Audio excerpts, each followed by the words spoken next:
Hey, Llama listeners, Joe here. In this episode, I had the wonderful privilege of talking with Jonathan Bates, the founder and CEO of Executive Operation Designs, a phenomenal entrepreneur, and a U.S. Navy Explosive Ordnance Disposal Officer. During our discussion, we chatted about the entrepreneurial mindset, discovering the ultimate goal, and much, much more. Enjoy.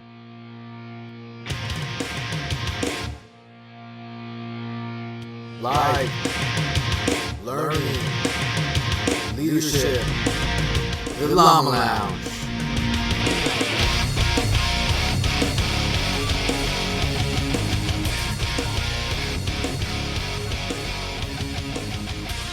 Yo, welcome back to the Llama Lounge, a dialogue on all things life, learning, and leadership. This is Joe Bogdan, and today I have with me another phenomenal guest, Jonathan Bates, founder and CEO of Executive Operation Designs, a phenomenal entrepreneur, U.S. Navy Explosive Ordnance Disposal Officer, and an overall amazing human being. How's it going, Jonathan?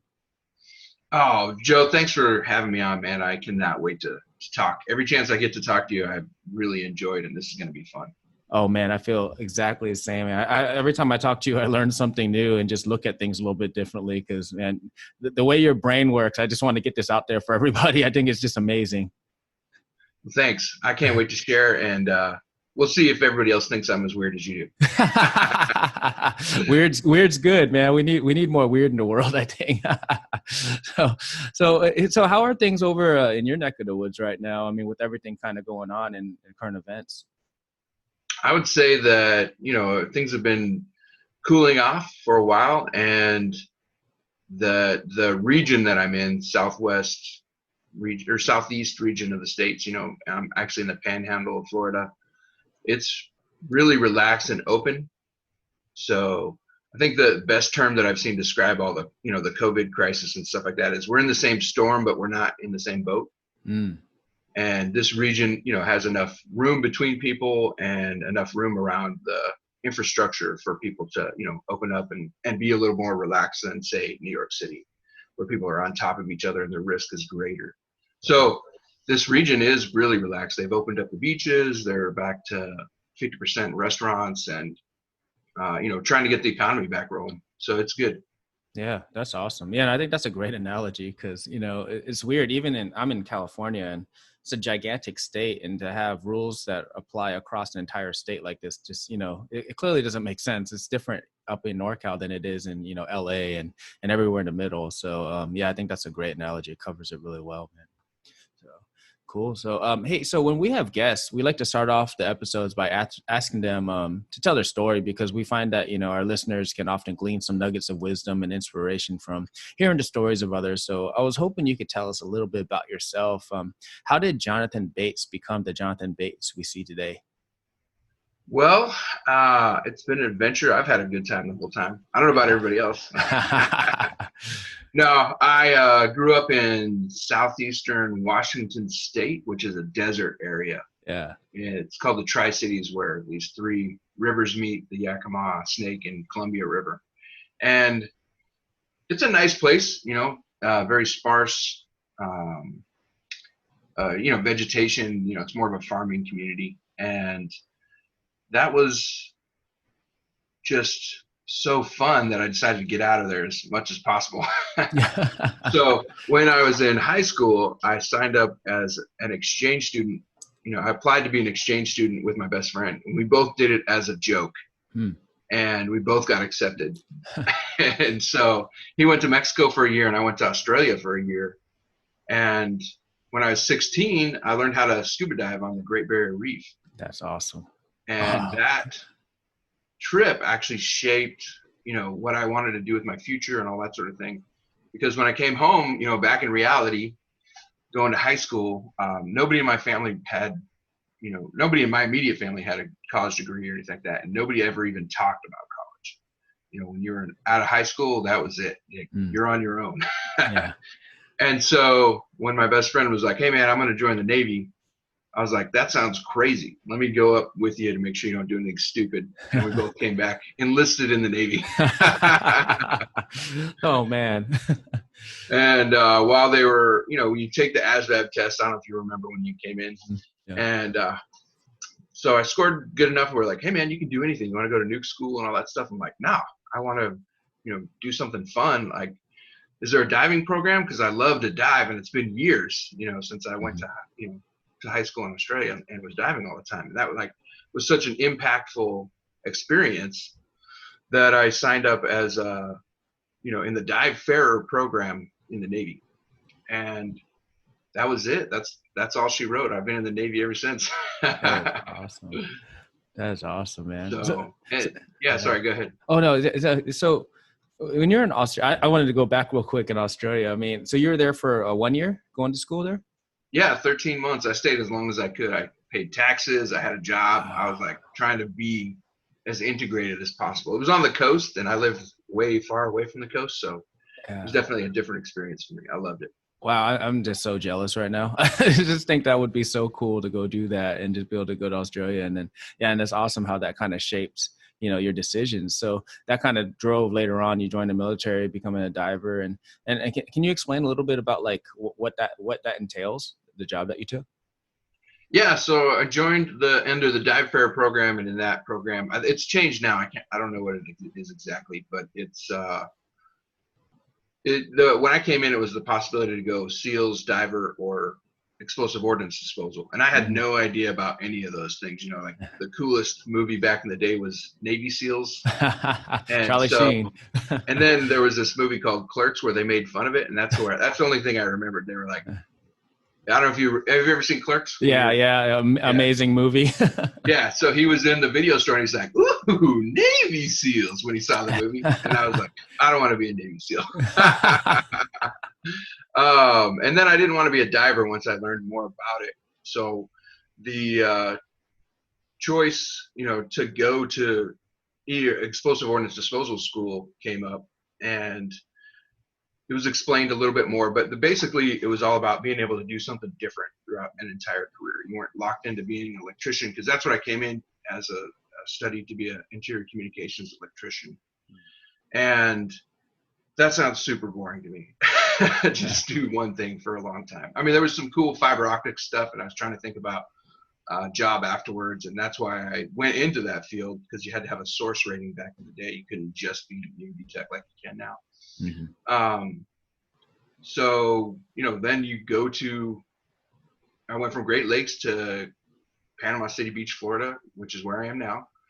And that's where the Navy dive school is. And we started with 36 people, and 12 months later, we had 3 that originally graduated from those 36.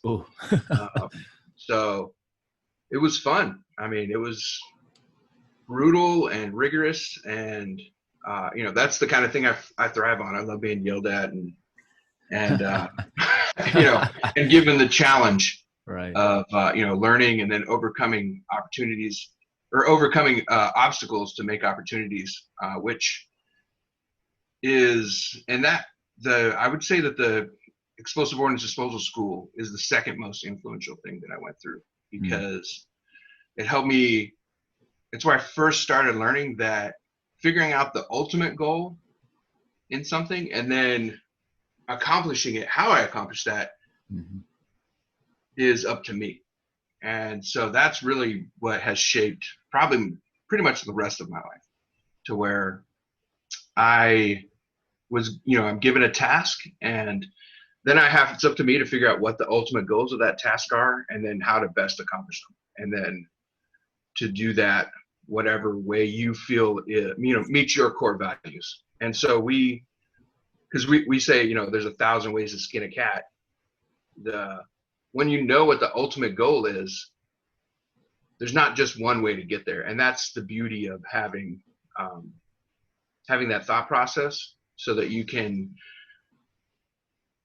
accomplish the goal, but give yourself options along the way, because you can't predict real life. My favorite thing about real life is you can't make it up. I mean, it's just you as a leader in the military come to work every day going, all right, what's new? Right. Because you just cannot predict what's going to happen. You're just this person, this thing happened, or life, or the weather, or anything could throw a wrench in your plan. And when you have the ultimate goal in mind, plus the filter of your mission, vision, values, then you can roll with the punches, which is really, all about giving yourself choices. So. Yeah, that's awesome. I mean, we've chatted before, so I just feel blessed to get some of this again. But when we chatted before, two things just totally blew me away about you, and one was how many things you're into, which we'll talk about in a little bit later. But also, how your entrepreneurial mindset allows you to reframe those problems, and like we were just talking about, like maybe even reframing the goals to identify the best way to get there. Do you think that because explosive ordnance disposal, that training and that life that you kind of, lived, that translated over into, the business mindset for you? Without a doubt. Yeah. That's the beauty of my experience and how it's translated over, and why I'm so, like, why people even, want me around in the business world. It's because, I'm lucky, and they're lucky enough, and I'm lucky enough to not have, been indoctrinated in whatever they're doing. You know what I mean? So Yeah. when I'm working with a business, they're getting a fresh set of eyes and a fresh perspective. So that somebody doesn't have the bad habits or the limitations that they've put on themselves mentally or business wise to accomplish whatever their ultimate goal is. And so, yeah, it has been critical. That training and experience has been critical for what I do in businesses. Yeah, that's awesome. So when it comes to, like, you just talked about that, understanding the ultimate goal, can we dive into that a little bit more? Because I think that's a great mindset to have, like, translating, okay, this was my goal, and if I keep on trying to get there, and maybe that's not the actual goal, and I keep on trying to go there and it just keeps on failing, and then identifying, how do I reframe that? I thought that'd be awesome if you could share a little bit more about that. Yeah, that's a great subject, and something that I explore constantly. So we got to start with framework first. Mm-hmm. We want to figure out what the ultimate goal is, because, like I said, we're trying to give ourselves choices on how to get there. But there's two things that normally hold each other back or hold people back. One is the fear of getting it wrong. And the second is, what if I don't accomplish what I think the ultimate goal is? And so you just have to give yourself, from the beginning, permission to let this evolve with you. And so we'll talk about it more on how we do that. But those two drawbacks are what mentally stop most people. So, for instance, if I'm in the military and I'm getting ready to get out, what is my ultimate goal? Do I want to have a certain lifestyle? Do I want to live the way I lived in the military? Do I have family to take care of? Do I have, am I single? What do I want to accomplish? Who am I, as I'm getting out? Or I'm coming up on a reenlistment, or it's time to renew my contract as an officer.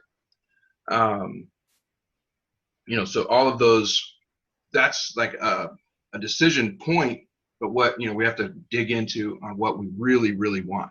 Right. So something for that instance, it's a personal goal. So what do I want to feel like? What do I want my day-to-day look like? So you're just running through a question matrix mm-hmm. that is going to help you decide what's best for you. So if I want to work, 4 or 5 days a week, some people, my favorite thing is when people say, oh yeah, when I retire, I'm just going to work at Home Depot as a greeter or Walmart as a greeter, Right. And that is so not true, because the amount of brain engagement that you went through for the last 20 something years, you'll literally, when you stop using your brain, you die. Right. And you guys, please don't even fool yourselves. It's funny. It might be funny to say, but you're just going to want to be more engaged in life. Mm-hmm. So dig past that. I can say that, but do I want to stay engaged in a hobby, or do I have something in work now in the military that I want to continue to pursue and help with? Or do I want to help people in another way? That could be a real estate agent or a business owner, and I recommend business owner, but or any way, so those are questions that you would dig into on a personal level. Okay. And then So once you've decided what you want personally, now what's going to be best for my family? Because that plays into my personal happiness as well. Is my wife going to be happy here? Do I want to live in a certain area? So if my wife says, and so this is a discussion I have with my wife, where do you want to live? Because we've moved every 2 years for 23 years. Right. So she likes to move, but she's developed criteria on where she wants to live to be happy. Mm-hmm. And so her friends might be living in, say, Albuquerque, New Mexico, but is that the only reason that she wants to live there? Or is it because, like, for instance, in Panama City Beach, we don't have a Costco within 100 miles of us. Oh, man. Costco's are nice. Yes, they are. Yes, they are. And so we have a Sam's Club. That's good. We're taking care of things, but that's one of her criteria. Mm-hmm. She wants to have a Costco and a Trader Joe's within a 25-minute driving distance. So that one ultimate goal, helps us, filter things out. So mm-hmm. if any place that I look at for a job, that's a job, and I'm going to decide that I have to, commute a certain distance for the living that she wants. You know what I mean? So these are just things that I'm opening up choices, because if you want to live next to your friends, what other friends do you have? What other, where would you want to live? Would we be hanging out with them as much as we do now? If you live on this side of the mountain, they live on that side of the mountain, because you want to live within a certain distance of Costco. You know what I mean? Yeah. So just the basic depth that you go into to find really what the ultimate goals are for you, on a personal level. And that's now I can say, hey, let's go to Puerto Rico, because your friends can come out on vacation. We'll see them just as much as before. Puerto Rico has 4 Costcos. And we'll get to stay on the beach where you like. It doesn't get cold like this place, so it just gives me opportunities to give her options that are going to make her happy and me happy. Right. That's just a personal level, question that we might ask. And each time I talk to her, I give myself permission to get it wrong, because she'll shoot it down. I don't want to live on an island. I don't want to live, those things. Yeah. And that's okay, because I've given myself that permission to let this evolve. That way, eventually, when we do make a choice, it's going to be, the most right choice for us at the time. So I don't know if that makes sense. Yeah, absolutely. Absolutely. And I think, that is such an important question that we fail to ask ourselves. Like, what is our ultimate goal? What will actually make us happy? And we end up settling and then probably even resenting ourselves when we don't dive deep into that. Yeah, I would say that resentment feeling is the difference between, we're feeling the more resentful we are, the larger the difference between where we ultimately think we should be, mm-hmm. our potential, and where we are now. Yeah. And so when you compromise mm-hmm. on getting as close to your potential as possible, that's when you're going to feel disappointment in yourself or the situation. Yeah. Yeah, absolutely. Yeah, absolutely. Do you think that it's possible, because, some people might struggle to find out what that ultimate goal is. Do you think it's possible for like a leader or a mentor or a friend to coach a person to help them get towards it? Or is that like an individual thing you got to figure out on your own? No, 100%. You should totally bounce ideas, especially things that are hugely personal like that, mm-hmm. off of your environment. So your best friends, your mentors, your boss, maybe. So if, Joe, if you were saying, hey, I was thinking about doing this, I would use all of our experiences together to say, I don't think that you're going to be happy doing that, because you said you wanted to do this at one time. Mm-hmm. So why would you settle for that? Right. What I mean? And so that's a shortcut, obviously, mm-hmm. is to use the people around you, that, especially the ones that know you the best, when you're going to bounce off deep personal, goals or decisions off. Yeah. So once you identify, what the ultimate goal is, it kind of opens up some opportunities to engage a little bit, right? Like you can execute. Now you can see that there's maybe multiple ways to execute now. Oh, without a doubt. So the identifying that, and it doesn't have to be just one thing, but having a criteria, a filter, success, a set of things that say, hey, if I meet these things, just like in any mission that you go on, you would say, hey, this is the ultimate goal, and this is what criteria for success looks like. Anything else that we do between here and there is, is okay. Or so an emergency plan. If you have an original plan, what are the criteria that initiates the emergency plan? You know what I mean? But having that set up front helps filter all of the decisions that are, there's just too many things to decide on if you don't have a filter. And so that clears the path and provides clarity on a thought on where you want to move, next, whatever the next step is for you to accomplish your ultimate goal. Yeah. Developing that framework, that's got to be really important. Then you start realizing, okay, there's 50 different ways to get there. Now what's the best way to get there, right? And and I loved your in a discussion before we hit record about like you kind of you used the analogy of like you're going to deactivate or destroy an IED, and then if you're only focused on that, you can put yourself in danger. Yeah, my favorite saying, is when it do you know when it's too late for an EOD tech, for an explosive ordnance disposal guy? It's when he's dead. Right.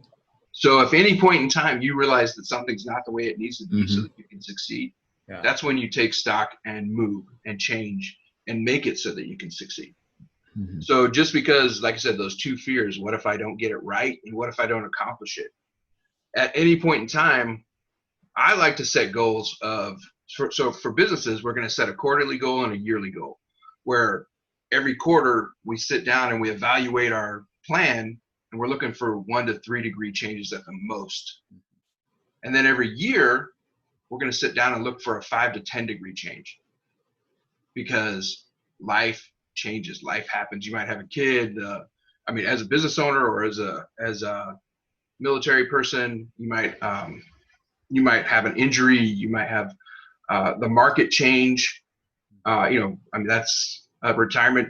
Market change could affect your retirement, savings, or it also could affect your business. But having set timeframes where you're going to say, hey, is this the right thing for me? Still, are the conditions right? What do I need to stop, start, or continue? Just having a set time to do that gives you permission to move forward as well with your plan until you know that you're going to reevaluate it. And if something comes up, you reevaluate earlier, just like you would switch to an emergency action plan for you in the military. Right. So you just talked about those two limiting factors. We talked a couple of times, but what if I don't get it right? What if I don't accomplish it? Are these things that you find yourself coaching people through? I find myself asking those questions, and then that's why I started coaching people through it.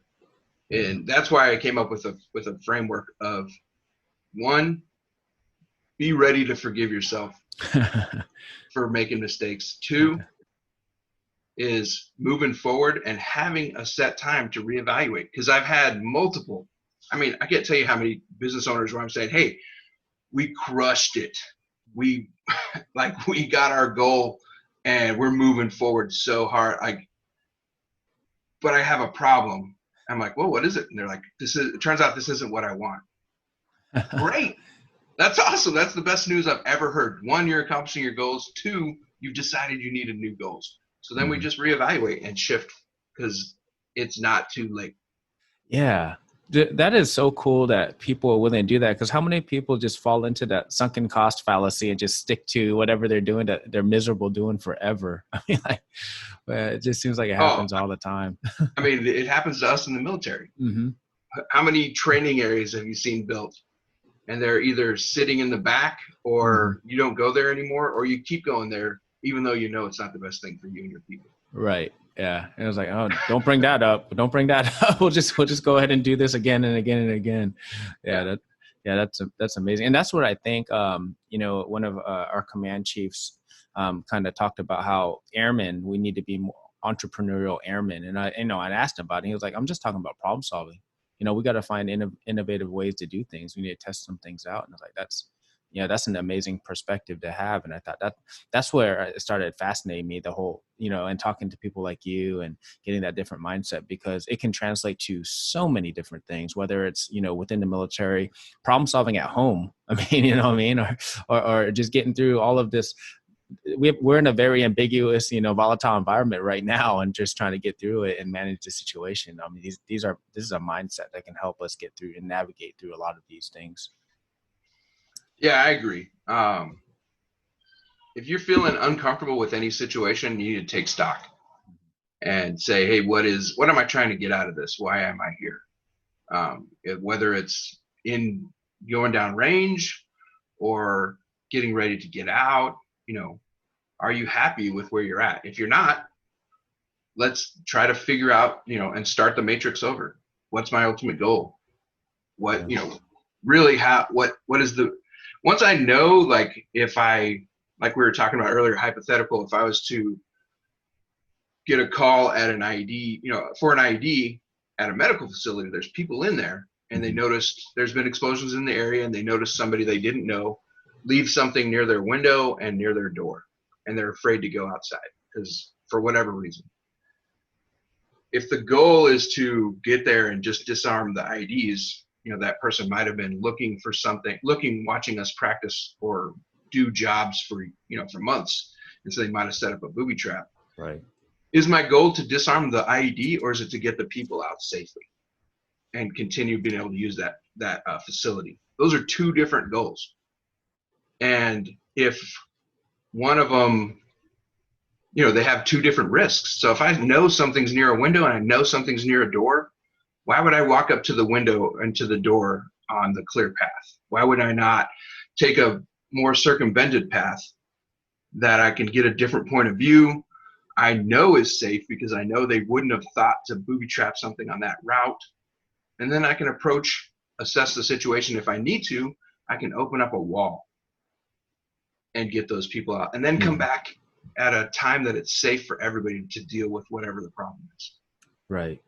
You know what I mean? And so that's just an example of, what really is, this, if I felt uncomfortable just walking down the clear path up to the front door to check that, why would I do that? I would take advantage of my ability to take stock of the situation and figure out another way to get there. And it's saving the people is the ultimate goal. Mm-hmm. We call ourselves Explosive Ordnance Disposal, but it's all about, preserving life and property. Right. It's not about disarming bombs. Mm-hmm. Right. Absolutely. I think that it seems like, especially in our environment right now, the people that are able to have that mindset of adapting and realizing what is our ultimate goal are the businesses that are surviving right now, and the other ones that are not able to adapt. I feel like those are the ones that are closing down quite a bit. Yeah, that's the saddest thing that's happening right now is people are focused on getting back to normal because they can only, they were hit, they were probably stressed to begin with because of, whatever was happening in their business. And then they were hit with the inability to function the way that they normally do, which was getting them by. And most people don't change if they can just get by. And so their inability to figure out what the ultimate goal is and how to accomplish that is getting them killed. Their old focus and their old habits. Normally we want a good focus and good habits, but because of the change in the environment, that old focus is what's holding them back. And so hopefully, they're either adapting or they're getting help, or they have enough runway saved so they can get through this until they can start to function normal. Yeah. I was listening to a Rogan podcast, and he was talking about these restaurateurs were on, and they were talking about how, like, really the profit margin on most average is only 4%. So a lot of people are just diving, and the ones that are able to adapt and like, okay, what do we want to do? We don't do takeout, but we can figure it out, right? How to still get our food to our guests, and those are the ones that are still able to figure out how to get through this, and they're adapting their situations. And same thing with like education. I've seen, a lot of there's so quote unquote teachers that are unwilling to teach virtually, and they're like, all right, well, are you a teacher, or are you just only a teacher in the classroom, because you need to adapt, or you're not going to have a place anymore in life. Mm-hmm. Yeah. Yeah. Or parents, Yeah. they want their kids to get an education. Is sending to school the only option? Mm-hmm. Or can they homeschool, or can they get tutors, or can they join a co-op? Or, I mean, there's so many things out there when you think about what the ultimate goal is. Right. Right. So, yeah, so I love the way that, we're reframing, how maybe the problems themselves and the goals that we're actually approaching, and these things, I think your business, I think that kind of like helps people understand that, doesn't it? Is that what, like, a lot about what executive operation design is about? Yeah, it actually started a while ago for doing business coaching, doing systems and processes, which is what I've been doing for 24 years. Just being able to teach a kid how to disarm a nuclear weapon anywhere on Earth with 100% reliability. Right. And it's all through mission, vision, values, and systems and processes. And so we started helping business owners out with that. We've helped about 440 or so businesses now with that. But with the experience over the years, people had different problems, and the things that came up, then that would develop into, why do you have this problem?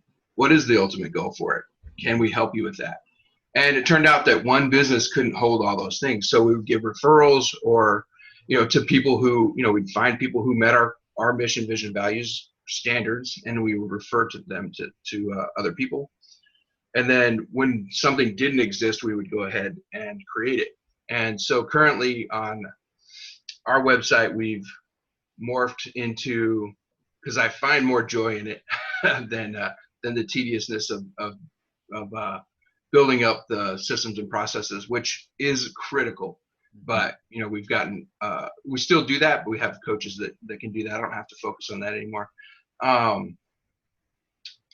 right now, what was happening was I was doing so well and I wanted to grow, and I went to a Bank of America and I was like, hey, here's my cash flow, here's my bank accounts, here's my credit score, here's my purchase orders, here's my accounts receivable. Like, I want a non-personal guaranteed loan so that I can go ahead and grow.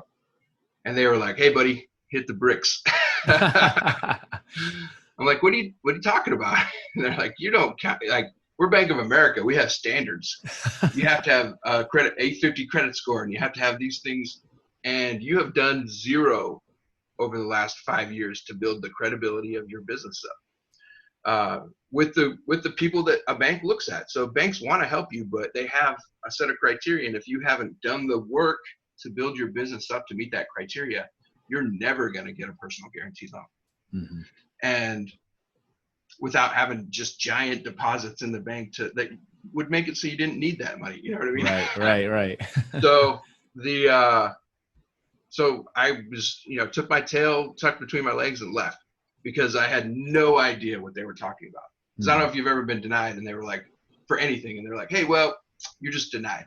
Well, why is that? And they're like, well, we can't really tell you. I'm like, yeah. Oh, well, I have no idea where to go with that, because I'm the guy who wants to do the right thing, but I don't know how. Right. And so, I got with somebody smarter than me, obviously, and we put together a system so that we can bring this kind of education to people. So if you're a brand new entrepreneur or a business that's already established, and the whole point is to condense years of business credibility into months. And it's based off of a couple of things that I had to learn the hard way. One is that every time you fill out an application for anything, it goes 100% of that information goes into a system, and it's checked against an algorithm. Some AI is looking at everything that's known about you and your business ever. And if there's any discrepancies at all in the application and what's known about you, it comes back as a red flag. The second thing that holds people back for that is that 50% of all applications for credit in America are fraudulent. And so based on the criteria of 50% fraudulent rate and just automated red flag that comes back about you, A person at a bank is going to look at it and say no, because they have a 50% chance that you're there to rob them. And so they're gonna deny you of anything that you want. And so we decided to focus on credibility, because when your business or you as an entrepreneur starting out, there's things that can help make better margins in your business. So if you have a trade line with a company and they are, providing you with raw material and you add value to it and sell it to your customers, when your business is more credible and you're proven as a good customer, you get better rates, so your margin goes up. If you're going to go ahead and work with a giant company or even medium-sized companies or any trade association or any government, and they go to vet you, they're looking for certain criteria and history of your business that proves that you're a good, solid, reliable, real business. And so you will get better customers when you do the work to build credibility. And those are the two main goals, but an add-on that's beneficial of having a credible business is that you will get the funding that you need because you're a credible business. You're proven as a good customer and you're proven as a good business.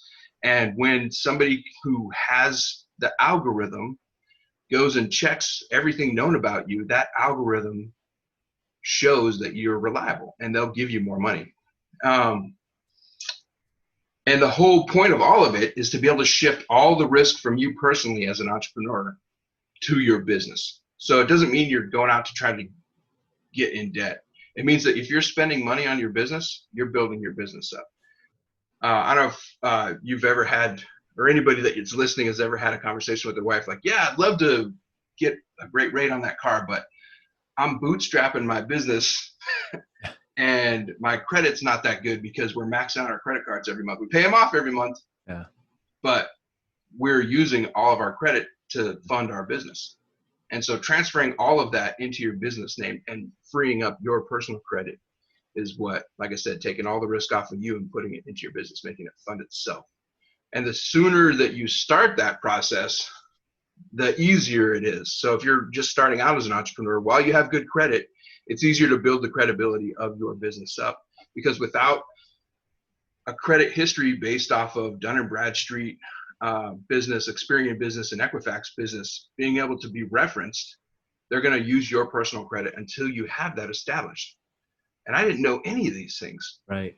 So that's what we've put together is we go through just with nitty gritty detail, down to the detail of if it says capital S, capital T on your EIN application, which is your IRS application to say that you're a real business with them, and your LLC or corporation paperwork says STREET, if there's a difference in that, that's a red flag because your paperwork's not matching. And so there's all the things, it's an AI. It has no idea who you are or anything about your business, and it's just spitting back discrepancies. So we go through and remove, there's about 125 of them, and we work through the keystone stuff to make sure that all of those that can possibly be removed are removed. And then we take the next step of saying, let's go ahead and get your business established with the credit bureaus. And then beyond that, you could go out and shoot in the dark and try to apply for business credit with companies. But we have filtered them out and through experience, broken them into, steps to where this company will give you your business credit without having a history of business credit. They're going to look to make sure that you're established with Dun & Bradstreet, but they don't care. They have a small amount of credit that they're going to issue you right now. So we have a list of things that you're going to find on that you're spending money for your business on anyway, so that every dollar you spend from now forward helps build your credibility. So you're not wasting it on your personal credit card. And then, because the ultimate goal is to have enough trade lines reporting that you are a good, reliable customer and a good, reliable business, that American Express or Bank of America are going to give your business no personal guaranteed loans. But it takes a lot of hard work, and it takes a certain order of things to happen, because Bank of America, for example, won't give you anything, no personal guarantee, without a minimum of 14 trade lines reporting about you. So where do you start with that? Like I said, we've got it broken down into phases. Companies that will do it with 0, companies that will do it with 4, companies that will do it with 8, all the way up to the big boys. So Wow. I wish somebody had told me about that years ago. Right. I'm actually like, people listening to this are like, oh, I had no idea about any of that. You know what I mean? And just from what you explained, and it seemed like, I mean, you've taken some face punches through the years to gain this experience to be able to, provide this, this information to others. Yeah, that's my favorite quote with Mike Tyson. Everybody's got a plan until they get punched in the face. Oh yeah. And then you realize, and then you get more and more, right, as you're trying to work through everything. But Yeah. and you've been doing this for a while, right? I mean, like I just remember listening to another podcast. It was actually VPs, and you were on there, and I was like, man, this guy's been side hustling like his entire time, in the military. It seemed like. Well, it's funny that you say that. I didn't have my own businesses until a while ago, but yeah, when I was in boot camp, or A school is what we call it in the military. Yeah. I'm sorry, in the Navy. Yeah. And I was waiting from electronics, school till EOD school. Yeah. I went and had a job at the Gap. And I worked and sold clothes at the Gap. Right. Because I was getting like $400 like every 2 weeks or something. Right. We would run out of money just going to Chicago. Yeah. and then in EOD school I worked at I think Hot Topic, selling Doc Martens and stuff like that. And then and I've always had side jobs. So finally you get to a point where you're like, hey, why am I making money for all these other people? Yeah, that's so awesome. Yeah, no, I don't know if that answers, I don't even know if there was a question there, but yeah. I just think that, like, it just seemed like you've always been doing stuff, you know what I mean? And I think a lot of people in the military, they just, they're like, no, this is my job. I don't really have time for any of that. And I'm like, no, you have time. You know what I mean? It's what you want to focus your time on. What are your goals? Like we said earlier, what's your ultimate goal? What do you want to do? Right. And I think you're a perfect example of that. It's really awesome. I mean, I don't drink, so. And when I got out of the partying phase, it's like eventually, if you don't drink, you're going to get tired of partying. Get over the fear of missing out when you're young. Yeah. Then you have a lot more time on your hands. But it's your choice. Right. If you're happy with where you are now, then good. Like, I'm so grateful that you're happy. Yeah. You know what I mean? Yeah. But if you feel that frustration that I was talking about earlier, for any reason, like, hey, why am I this position in my life? Just think about it. You feel like inside, deep inside your heart, that you should be at a different level, whatever that means for you. Yeah. And that's the frustration. And until that frustration gets high enough, you're not going to make a change. Yeah. Yeah, absolutely. So do you, I was wondering, do you have any like tips or words of encouragement to help people develop that type of mindset where you're, the whole thing we're talking about is identifying those goals, and being able to persevere through some of the trials and tribulations that are going to get there, any tips that can help people kind of get to where you're at mentally? So first of all, I didn't do it alone. Mm-hmm. You know what I mean? There was good people around me. When I was going through school, I had, a couple of besties, and you have to have somebody that you can open up to. And whatever your goal is, you need to get within the circle of people that have the same mindset and goals as you, whatever that looks like. If you're, when I was going through the schooling in the beginning, I had people who were like, we're not quitting. I don't care what they do. I mean, we would literally come to work in the morning and they would say, hey, we're going to swim in this 38-degree water until 2 people quit. Go. And then we just swam until 2 people were quitting. Yeah. And then they would just take us and put us in hot showers and try to warm back up, for the next evolution. I mean, then later in life, when I wanted to be a chief, then I associated with people who wanted to be chiefs. And then the people that were chiefs, so that I could get their advice on it. You know what I mean? And then as an entrepreneur, I had to come to that realization at some point that I was broken and I couldn't do the jump, dive, explosive thing, for the rest of my life. Mhm. Yeah. And so I had to figure out really what I wanted, and it's changed over the years. Mhm. But each time it's changed, I went and found the people who were, who were doing that. So what does that look like? Whatever it is, there's a book about it. Mhm. If you can't find an actual physical person who has the same core values as you and has the same goals as you, there's a book about something. And it doesn't have to be exactly what you want, but when you figure out, like I said, what the core goal is, there's a step that you're going to need to take to get there. Find a book at a minimum while you're deployed, while you're at home. I like Audible books. Mm-hmm. And so if there's a piece of something that is annoying me, then I will find some way to learn more about it. And then I'm going to make a decision. Is this something I should do, or is this something that's going to be more valuable for me, time-wise, to have somebody else do? You know what I mean? But what I'm saying is you can start anywhere without anybody being around to find something that's going to, like, if you want to be a better leader, there's a billion books about being a better leader.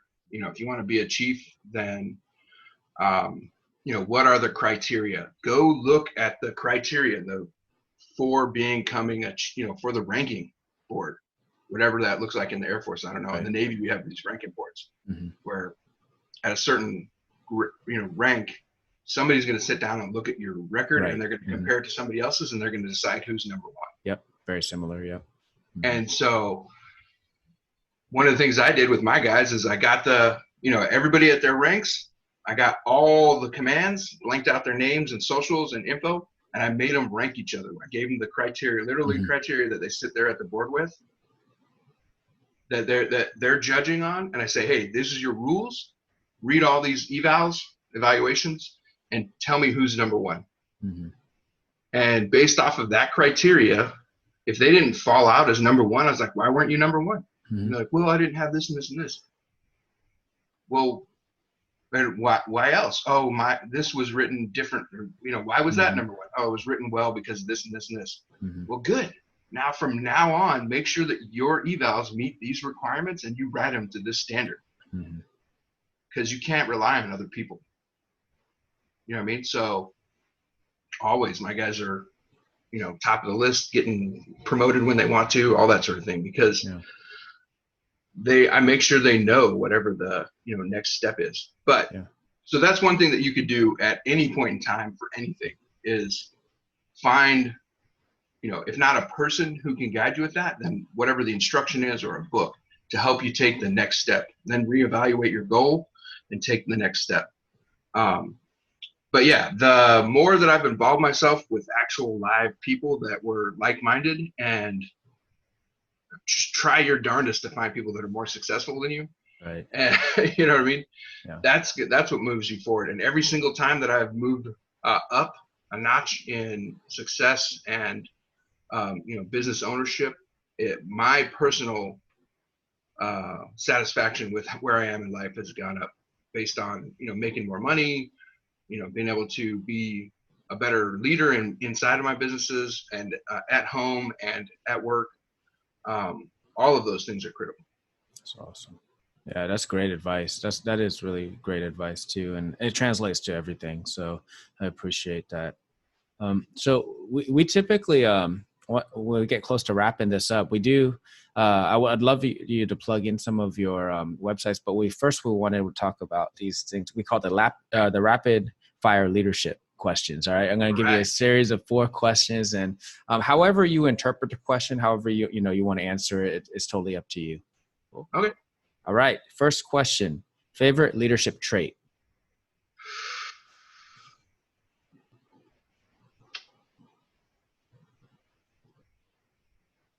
I'd say clarity. Clarity. Yeah.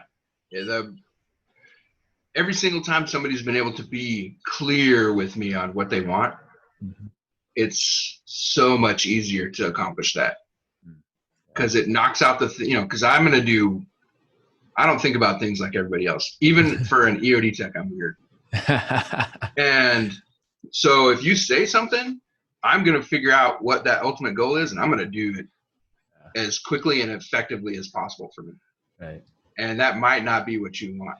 Yeah. So if you don't give me exactly what you want, I'm not even going to be sorry for it. I'm just going to be like, well, that's not what you said. Right. That's awesome. And, you know, and I have EOD guys in my unit, and I work with a lot of them. And for you to say, even for an EOD guy, you're weird is really saying something, man.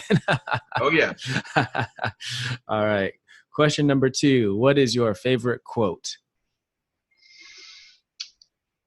I can't remember who said it, but the definition of perfection is when you can't take anything else away. Yeah, that's powerful. Yeah. It's a sculptor from, I can't remember, 18th century, but that's my favorite quote. Yeah. If you're looking for, when you've only found perfection when you can't take anything else away. Yeah. We're not trying to make things complicated or big. We just need to be able to say this is the minimum that it takes to do that. Yeah, that's powerful. Awesome. All right. What would be a book or maybe even a podcast that you would recommend for an aspiring entrepreneur? For us, I would say that the number one book that I've read recently was Legendary by Tommy Breedlove. Okay. And it's just impactful. From that dude has an amazing story. Like grew up in the slums of Atlanta, went to prison, came out, went to college, got to the C-suite of one of the top 4 mergers and acquisitions companies in America. Wow.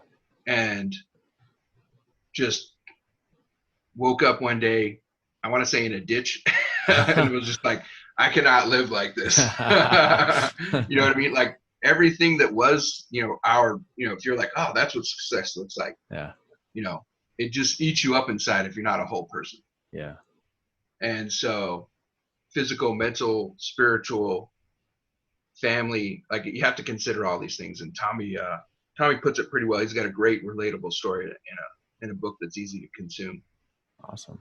So it's called Legendary. It's a New York Times bestseller and stuff like that. And I reached out to him, and luckily for me, he was receptive, and I'm able to, be doing some stuff with him. I can talk about that in a little bit, but that's a really good book. That's awesome. Yeah, that's awesome. Cool. We'll make sure we add that to the show notes so people can take a look at that one too. Awesome. And the final question, this is a deep one. It's however you want to interpret it. We're all about life learning and leadership at the Llama Lounge. So how do you find harmony between life learning and leadership?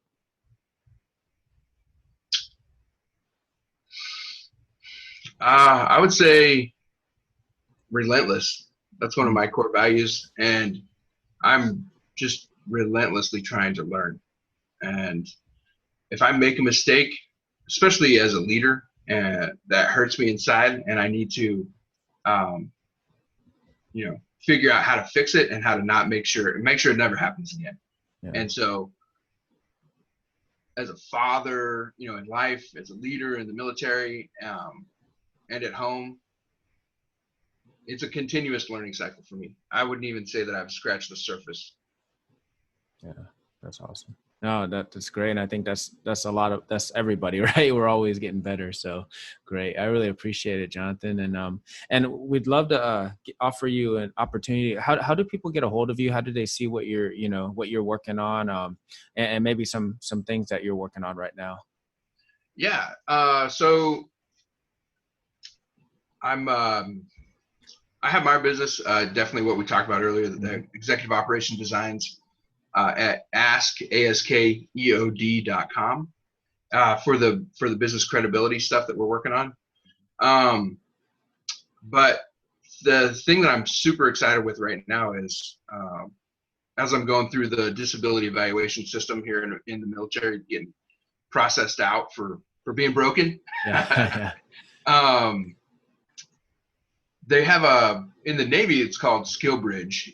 For the SOCOM Care Coalition, it's called the program, but both basically, I'm not sure what it's called in the Air Force. Yeah, we have Skill Bridge also. Mm-hmm. Okay. Yeah. So it's an internship. So if you're in a position that your command has no use for you, then you can apply for these internships. And so that's what I did. I reached out to Tommy Breedlove, and I am fired up about putting together a program to talk to people about, as an addition to what he already does, because he's pretty awesome at tommybreedlove.com. But we're working on helping people grow by acquisition. And it's about the amount of energy it takes to go from a good idea to a successful business is gigantic. I bet, yeah. And so for the same price as, if you can muster enough money to buy a house, you can buy a profitable business that's already gone through all of those stages. And especially as a military leader or somebody coming out with the experience that you have,